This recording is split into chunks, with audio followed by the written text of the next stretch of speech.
Now, just keeping on that theme of the dynamics in which you work with and the impact of the global economic crisis, do you see countries and markets becoming increasingly insular, or is there a danger of countries, especially countries with strong bargaining power, China, maybe India, maybe Brazil, beginning to protect their banking sector increasingly through the use of regulation on issues like regulatory capital and so on? You're exactly right. We are increasingly concerned that the measures taken to stabilize banks in Europe and the United States, along with prudential measures, which are being developed now, some have been finalized, some have not, are going to have, and are already beginning to have, increasing protectionist side effects. This is going to run the risk of deglobalizing the global and international financial system, and frankly, it runs the risk of undermining the very potential of creating more jobs and more wealth around the world. We're quite concerned. We believe that governments in the G20 are unfortunately paying more lip service than they are actually following through on their commitments to resist financial protectionism. And we are releasing a paper, which we have done, which underscores the concerns of the global banking community and calls on the G20 and the Financial Stability Board to lead a charge in collaboration with the IMF and the WTO to resist and roll back. If there is a trend in terms of financial protectionism, how do you think it will play out? Do you think there will be a resistance to the multilateral initiatives taking place right now? Well, I think right now that's where the battlefront is. Are we going to stand up and recognize the cost of financial protectionism, the real cost to consumers? Forget about cost to banks, forget about cost to insurance companies.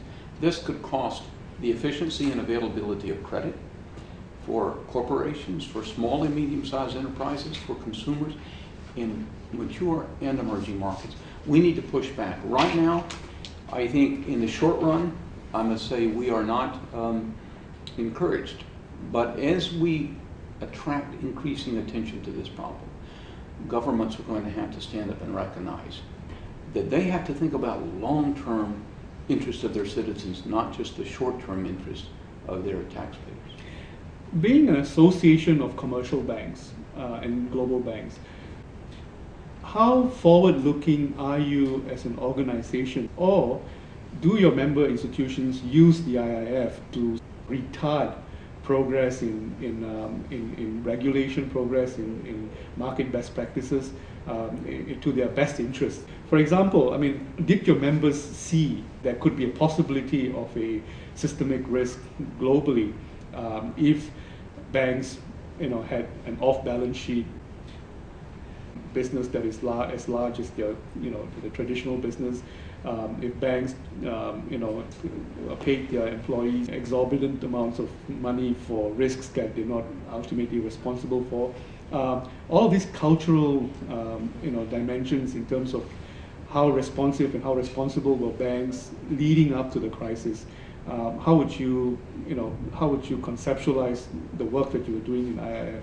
Well, there's a lot of questions laced into your comments there. First, let me say that I think it's important that we and our members acknowledge the seriousness of the mistakes that we made. And here, I think it's crucial that there be a considerable amount of humility, of determination to fix our own shortcomings. This is where we have played a leading role. Did we fully see the severity of the crisis ahead of time? No, because I don't think any individuals or organizations, quite frankly, fully understood the complexity and layers of interconnectedness in the global financial system that brought what could have been a modest recession focused in the US and Europe into a powerful global downturn. Interconnectedness is something that we're trying to study, to better understand. We are at the forefront of efforts, first of all, to articulate new industry standards and to encourage our members to follow those standards. You mentioned the best practices report. This was a huge endeavor on our part last year, which has now led to a wide range of improvements in risk management in transparency and liquidity management and in compensation on the part of our members.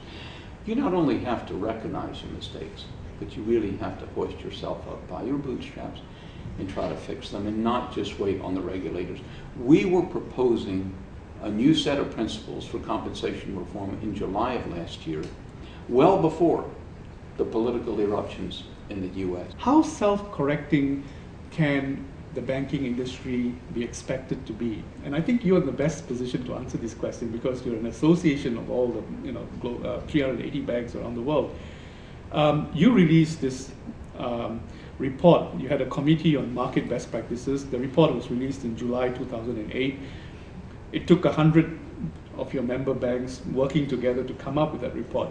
Give us a background in terms of how that report came about.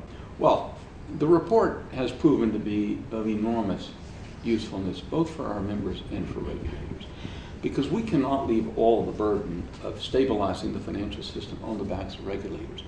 They simply cannot do the job unless the industry shows greater self-discipline and self-responsibility.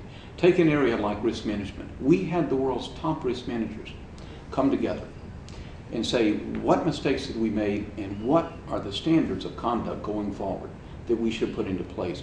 Stress testing, corporate governance of risk management. What is the role of the risk officer? How can we reinforce his hand in debates with the trading floors, with the underwriters? And all of this you put together in July of last year. We put it together over an intense period of negotiation, night and day, within our own membership over a 9-month period.